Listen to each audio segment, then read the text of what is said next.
मेष राशि मेष लग्न एरिस साइनेर जातक जातिकादेर क्षेत्रे কর্মফলদাতা ন্যায়াধীশ এবং দণ্ডাধিকারী শনি মহারাজ বক্রী হতে চলেছেন ১৩ই জুলাই ২০২৫ থেকে ২৮শে নভেম্বর ২০২৫ এক্স্যাক্টলি ১৩৮টি দিন। হ্যাঁ, ঠিকই শুনছেন, একটানা ১৩৮ দিন স্যাটার্ন রেট্রোগ্রেড হতে চলেছে, শনি বক্রী হতে চলেছে। তার প্রভাব আপনাদের উপরে ঠিক কেমন পড়বে সে বিষয়ে বিস্তারিত আলোচনা করব। আলোচনাটি ইন জেনারেল হবে। দেখুন, একটি জিনিস কিন্তু স্পষ্ট যে বর্তমানে আপনাদের ৭.৫ই চলছে, ৭.৫-এর ফার্স্ট ফেজ আপনাদের ক্ষেত্রে চলছে। বেদিক জ্যোতিষ অনুযায়ী শনি মহারাজ কর্মফলদাতা ন্যায়ের দেবতা হওয়া সত্ত্বেও তাকে কিন্তু নেগেটিভ প্ল্যানেট হিসাবে বা তামসিক গ্রহ হিসাবে আখ্যা দেওয়া হয়েছে। আবার যদি আপনারা লাল কিতাব দেখেন, সেখানে পণ্ডিত রূপচাঁদ যোশীজি বলছেন রাহু কেতু শনি এই তিনটি গ্রহকে তিনি পাপীয় কাটলি বলেছেন, অর্থাৎ তিনটি গ্রহকেই তিনি পাপী গ্রহ বলেছেন। এবার কোনো গ্রহ যখন বক্রী হয়, বক্রী হওয়ার অর্থ কি সেই গ্রহ কি বক্র চালে চলা শুরু করে দেয়, ব্যাকওয়ার্ডে মুভ করা শুরু করে? আদতে তা কিন্তু নয়। এটা পৃথিবী থেকে যখন আমরা দেখি তখন একটা ইলিউশন ক্রিয়েট হয়, চোখের ধোঁকা মাত্র। আদতে কোনো গ্রহ কিন্তু ব্যাকওয়ার্ডে মুভমেন্ট করা শুরু করে না। তবে পৃথিবী থেকে যেহেতু ইলিউশন ক্রিয়েট হয়, এর একটা প্রভাব তো থাকবেই। আর এই যে শনি গ্রহের কিন্তু আমরা যেহেতু নেগেটিভ প্ল্যানেট হিসাবে আখ্যা দিচ্ছি, বক্রী হচ্ছে, তাহলে পাওয়ার কিন্তু বাড়তে চলেছে, স্যাটার্নের পাওয়ার বেড়ে যাবে এবং নেগেটিভ প্ল্যানেট হওয়ার কারণে নেগেটিভিটিও বাড়বে। দেখুন, কোনো গ্রহের বক্রতা নিয়ে বিভিন্ন জ্যোতিষশাস্ত্রীদের মধ্যে বিভিন্ন ধরনের মতামত থাকলেও কমন ফ্যাক্টর সেগুলি হলো কোনো গ্রহ বক্রী হলে তার পাওয়ার বেড়ে যাবে, পজিটিভ প্ল্যানেট বক্রী হলে পজিটিভিটি বাড়বে, নেগেটিভ প্ল্যানেট বক্রী হলে নেগেটিভিটি বাড়বে, অ্যাজ সিম্পল অ্যাজ দ্যাট। এবং শনি যে এই যে ২৮শে নভেম্বর পর্যন্ত বক্রী থাকছে, এর মধ্যে কিন্তু তিনি রাশি পরিবর্তন করবেন না এবং শনির দৃষ্টিগত তৃতীয় সপ্তম দশম দৃষ্টিগত প্রভাবও আমরা আলোচনা করব। এবং শনি যখন রাশি পরিবর্তন করছে তখন কিন্তু তিনি নিজের নক্ষত্র উত্তর ভাদ্রপদ নক্ষত্রে গোচর করবেন, অত্যন্ত পাওয়ারফুল পজিশনে থাকছেন। আর তারপর ৩রা অক্টোবর তিনি গোচর করে যাবেন কোথায়? বৃহস্পতির নক্ষত্র পূর্ব ভাদ্রপদ নক্ষত্রে। তো চলুন আলোচনাটি আমরা করব, ইন জেনারেল আলোচনা হবে। শনির সাথে সাথে রাহু গুরু কেতুকেও কম্বাইন করে আলোচনায় করব, কারণ মেজর প্ল্যানেটসদেরকে একত্রিত করে আলোচনা করলেই তবেই কিন্তু আমরা আমাদের প্রেডিকশনের অনেকটা কাছাকাছি পৌঁছাতে পারি। আর আলোচনাটি ইন জেনারেল হবে, পৃথিবীতে যতজন মেষ রাশির জাতক জাতিকা আছে তাদের প্রত্যেকের জন্য। আপনি চাইলে আপনার ব্যক্তিগত জন্মছকের সাথে সাথে বা ন্যাটাল চার্টের সাথে সাথে বর্তমান প্ল্যানেটারি ট্রানজিটের চার্টকে একসাথে কম্বাইন করিয়ে 100% অথেন্টিক বা পার্সোনাল বা ব্যক্তিগত গণনা এনি টাইম আমাদের দ্বারাই করাতেই পারেন। এর জন্য স্ক্রিনে আমরা নাম্বার দিয়ে থাকি। শনিবার রবিবার অফিসে এসে ফেস টু ফেস সাক্ষাৎ করতে পারেন অথবা বাই ফোন কনসালটেন্সি কিন্তু আপনারা নিতেই পারেন। তো চলুন কথা না বাড়িয়ে আলোচনায় প্রবেশ করা যাক। মেষ রাশি মেষ লগ্ন এরিস সাইনের জাতক জাতিকারা কালপুরুষের রাশি চক্র অনুযায়ী প্রথম রাশির আন্ডারে আপনারা পড়েন। আপনাদের রাশির অধিপতিকে গ্রহদের সেনাপতি মঙ্গল। আর সংখ্যাতত্ত্ববিদ্যা বা নিউমারোলজি ওয়াইজ আপনারা তো জানেনই যে এ বছরটি মঙ্গলের বছর। তাহলে মঙ্গলের বছর, আপনারাও মঙ্গলের রাশির জাতক জাতিকা, আর আপনাদের ৭.৫ই চলছে এবং শনি বক্রী হতে চলেছে, নেগেটিভ প্ল্যানেট বক্রী হতে চলেছে, কর্মফলদাতা ন্যায়ের দেবতা দণ্ডাধিকারী শনি মহারাজকে ইনশর্ট আমরা জেনে নিই একটু। দেখুন, শনি মহারাজকে বলা হয়েছে ছায়াদেবীর পুত্র সন্তান এবং সূর্যদেবের পুত্র সন্তান। তাহলে সূর্যদেব পিতা, শনি মহারাজ পুত্র, কিন্তু পিতা পুত্রের সম্পর্ক ভালো নয়। যখন শনি মহারাজ জন্মেছিলেন, সূর্যদেব শনিকে দেখে বলেন এমন কৃষ্ণবর্ণের সন্তান বা কালো ছেলে আমার হতে পারে না। শুনে শনিদেব রেগে গিয়ে নিজের পিতাকেই অভিশাপ দিয়ে বসেন। তারপর থেকে সূর্যগ্রহণ শুরু হয়ে যায়। পরে সূর্যদেব এসে ওনার কুম্ভও জ্বালিয়ে দিয়েছিলেন। আমি অতিরিক্ত আলোচনায় আমরা যাব না, তবে ইনশর্ট আপনাদেরকে বলবো শনি সূর্য দুজনেই পিতা পুত্র হওয়া সত্ত্বেও দুজনের মধ্যে সম্পর্ক কিন্তু ভালো নয়, এটি জেনে রাখতে হবে। এবং শনিকে কিন্তু নেগেটিভ প্ল্যানেট বা তামসিক গ্রহ হিসাবেই আখ্যা দেওয়া হয়েছে। এবার দেখুন, শনি যখন বক্রী হয় সে কিন্তু নিজের একটি ঘর পিছিয়েও ফলাফল দেবে। শনি মহারাজ বর্তমানে অবস্থান করছেন আপনাদের মোক্ষের ভাব বা ব্যয়ের ভাবে, 12th হাউসে, আপনাদের অবচেতন মনের ভাবে, এখানেই তিনি থাকবেন। আর এখান থেকে তার তৃতীয় দৃষ্টি পড়ছে কোথায়? আপনাদের পরিবার, বাণী এবং অর্থের ভাবে। তাহলে আপনাদের কিন্তু সেকেন্ড হাউস প্রভাবিত হলো। পূর্ণ দৃষ্টি পড়বে কোথায়? সপ্তম দৃষ্টি, আপনাদের রোগ ঋণ শত্রুর ভাবে 6th হাউস, তাহলে 6th হাউসও প্রভাবিত হবে। শনি মহারাজের অন্তিম দৃষ্টি দশম দৃষ্টি থাকবে কোথায়? আপনাদের ভাগ্যস্থানে, অর্থাৎ আপনাদের 9th হাউসে, তাহলে আপনাদের 9th হাউসও প্রভাবিত হবে। এবার যেহেতু আপনাদের কর্মস্থান এবং লাভভাবের অধিপতি শনি মহারাজ, তাহলে এই দুটি ক্ষেত্রেও কিন্তু প্রভাবিত হবে। বিশেষ করে লাভভাব প্রভাবিত হবে, কারণ বক্র হয়ে তিনি একটি ঘর পিছিয়ে কিন্তু আরও বেটার পরিণাম তিনি দিতে চলেছেন। এটি কিন্তু আমরা স্পষ্ট হয়ে গেলাম। এবার প্রথমেই যদি আলোচনা করা যায় যে আপনাদের কেরিয়ার নিয়ে, আপনাদের কেরিয়ার শনি বক্রী হওয়ার কারণে কেমন হতে পারে। দেখুন 7.5 তো চলছে, এতদিন আপনারা খুব একটা কোনো প্রভাব না পেলেও এবার কিন্তু আপনারা আপনাদের কেরিয়ারের যে ডাইরেকশান, কেরিয়ারের কোন দিকে আপনাদের নিজেদেরকে মুভ করা উচিত, সেখানে কিন্তু কিছুটা ইলিউশন ক্রিয়েট হতে পারে। অর্থাৎ ডিসিশন হয়তো নিয়ে উঠতে পারবেন না। আর এ সময় যারা বিশেষ করে বিদেশ যাত্রার স্বপ্ন দেখছিলেন, বিদেশে কোনো চাকরির স্বপ্ন দেখছিলেন, আপনাদের জব অফার হয়তো ডিলে হয়ে যেতে পারে, বা এমন কোনো চাকরি আপনি পেতে পারেন সেটা হয়তো আপনাকে স্যাটিসফাই না করতে পারে। তবে যারা গবেষক আছেন, পিএইচডি বা রিসার্চ করছেন, রিসার্চ অ্যান্ড ডেভেলপমেন্ট সেক্টরে আছেন, যারা কোনো প্রকার সার্জন বা ফিজিশিয়ান বা ডক্টরস আছেন, স্পিরিচুয়াল গুরু, আধ্যাত্মিক কর্তাকর্ত্রী যারা আছেন, তাদের জন্য কিন্তু সময় সুযোগ এ সময় এক প্রকার দুর্দান্ত পরিগণিত হচ্ছে। এ সময় আপনার কেরিয়ারকে লং ডিস্ট্যান্স জার্নির দিকে না ভেবে আপনাদের লং টার্ম ভাবা উচিত, ভিশন।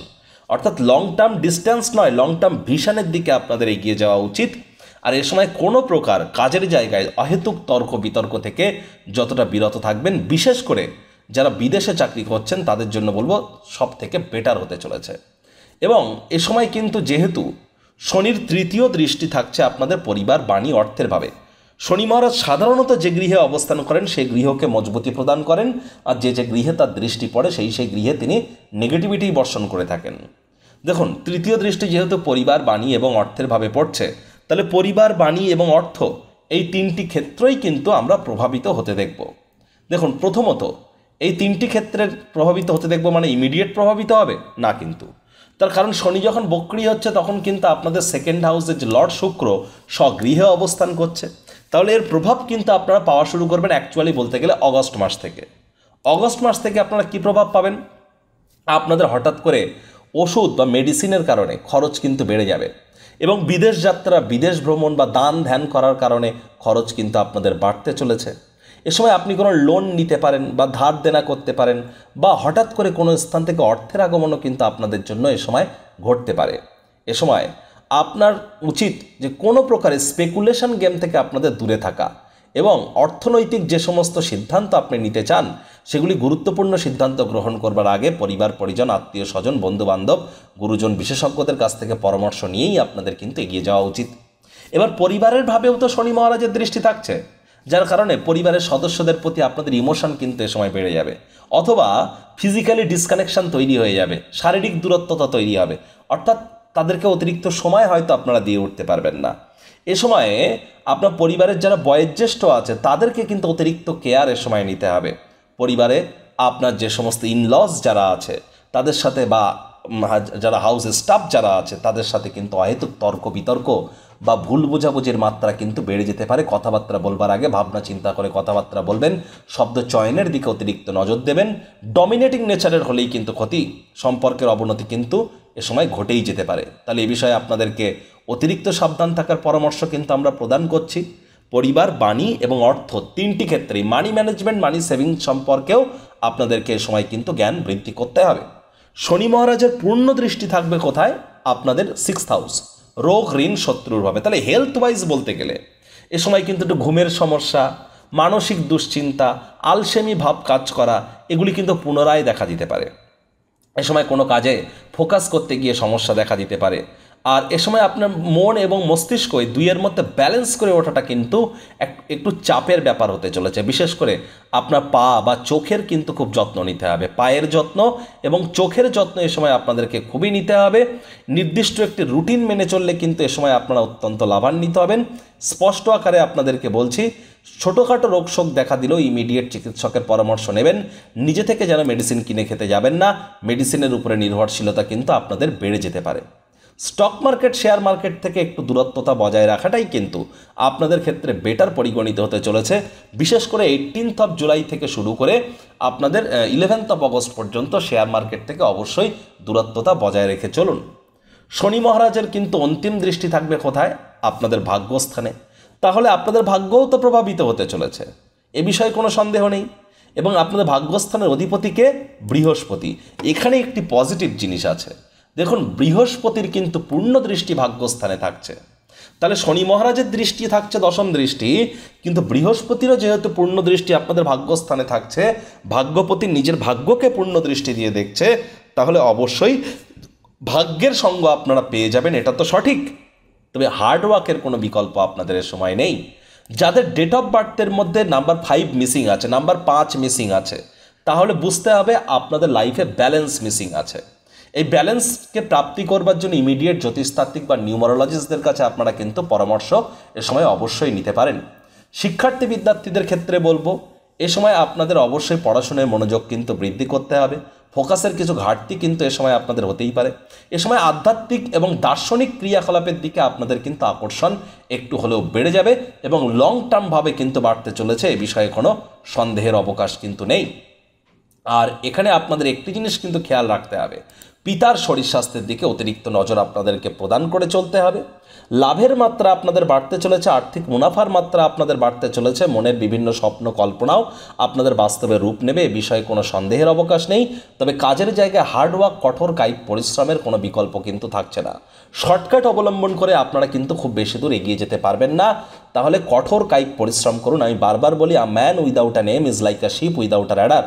লক্ষ্যবিহীন মানুষ পালবিহীন জাহাজের মতো। তাই যা লক্ষ্য যতটা মজবুত, সাফল্য কিন্তু তার ক্ষেত্রে ঠিক ততটাই ত্বরান্বিত হবে। ওই তাবিজ, কবচ, মাদুলি, পাথর, জেমস্টোন বা শিকড় বাকড় পড়ে কিন্তু কোনো লাভ দেবে না। শনি মহারাজ কর্মফলদাতা, কর্মাণ্যে বাধিকারস্তে মা ফলেষু কদাচনা, মা কর্মফল হেতু ভূর্মাতে সঙ্গস্ত কর্মাণী। কর্ম করলে তবেই কর্মের ফল পাবেন, অন্যথায় পাবেন না, এটি আপনারা মেনে চলুন।